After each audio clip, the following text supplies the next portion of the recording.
This is the Domino's Pizza NFL Live Halftime Report. Brought to you by Domino's Pizza, where you always get great pizza, plus something for nothing.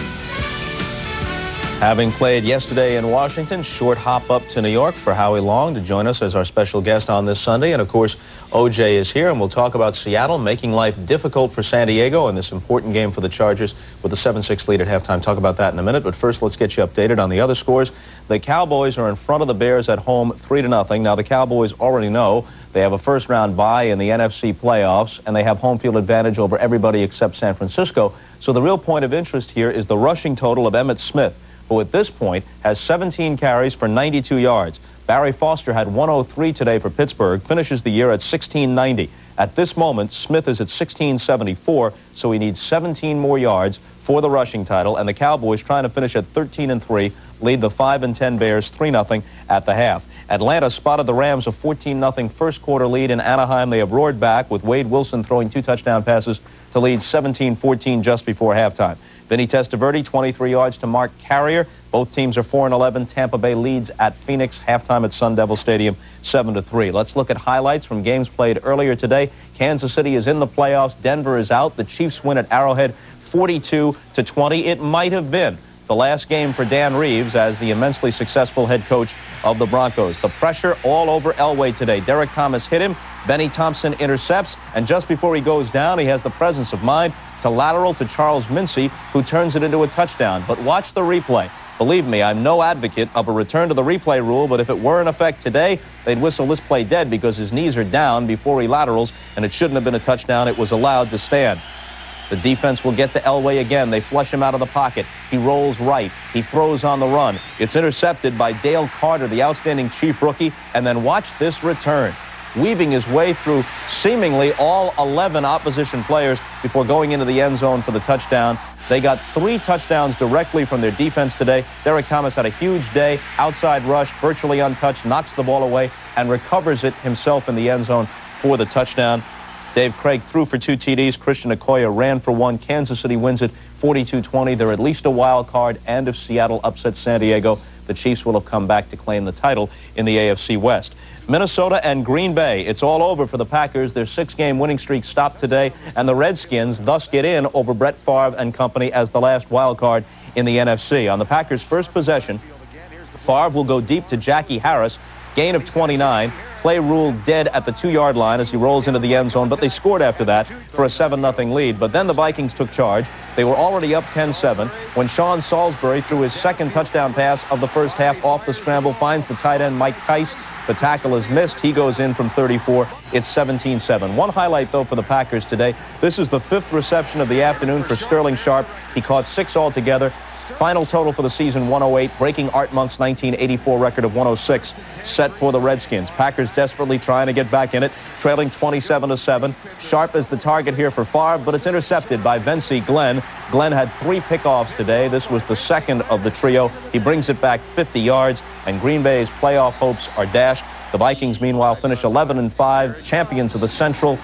And Dennis Green can soak up the victory. Good candidate for Coach of the Year as the Vikings put the finishing touches on the regular season. They've got to play in the wild card round, though, and we'll tell you about that in a minute. Philadelphia is a winner over the Giants today, 20-10. Philadelphia finishes with a 4-game winning streak and a final record of 11-5. Undoubtedly the last game for Ray Handley as the Giants head coach. They wind up 6-10. Philly plays New Orleans in the first round of the playoffs. Miami was a winner today at New England. They had to struggle into overtime in frigid conditions to do it. They prevail 16-13. So we know at least that Don Shula's team is home for the wild card round. This didn't help their cause, though. Look at Reggie Roby, one of the best punters in the league. His kick goes straight up the net on the punt, 1 yard.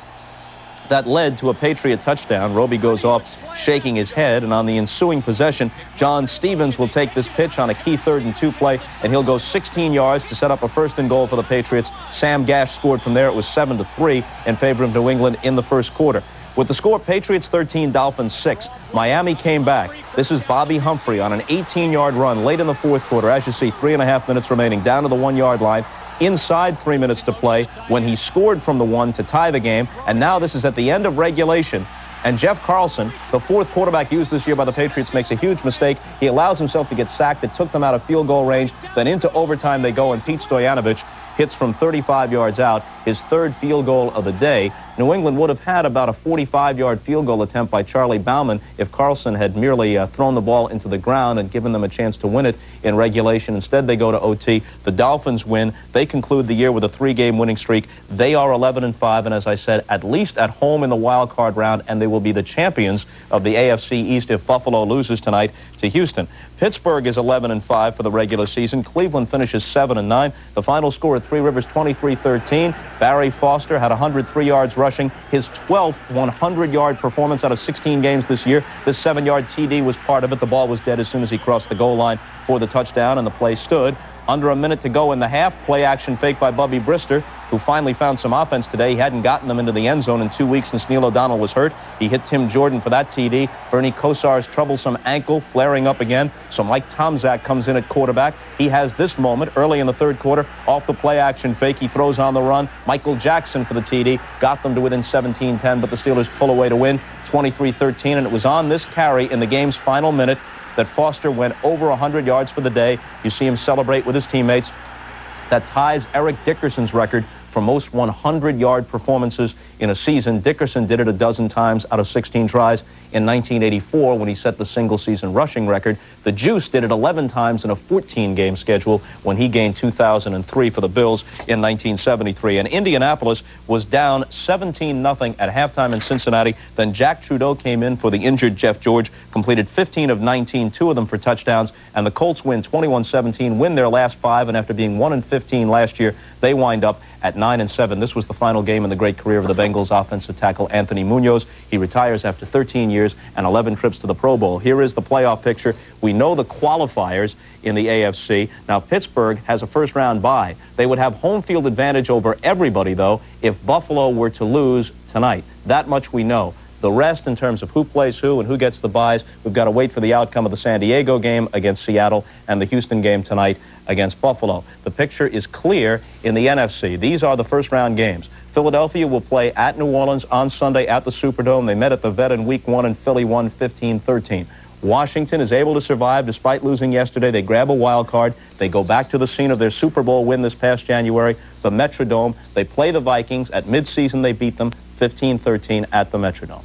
Okay, now let's talk about the Chargers and the Seahawks, and you said it on the pregame show. You thought the Seahawks were primed to make this one a very interesting affair. I'm real impressed with the job that Tom Flores has done with this team. When the season started, I thought they had no horses. I didn't think they had a chance to, maybe win a game or two. They've only won 2, but they've been in a lot of football games, and in recent weeks, they're in a position to win some of those football games. This would have been an easy game to fold the tents, say we'll wait till next year, but these guys obviously got a lot of respect for their coaching staff, Howard. I'll tell you that, to echo Juice's thoughts, Tom Flores has done an outstanding job in the face of adversity. If San Diego's not careful, right now in their third down package, they have the tight end lined up on the left side away from Cortez Kennedy, and the option blocker in the backfield is Ronnie Harmon. Ronnie Harmon's caught 75 balls. He's not interested in picking up Cortez Kennedy on a double team.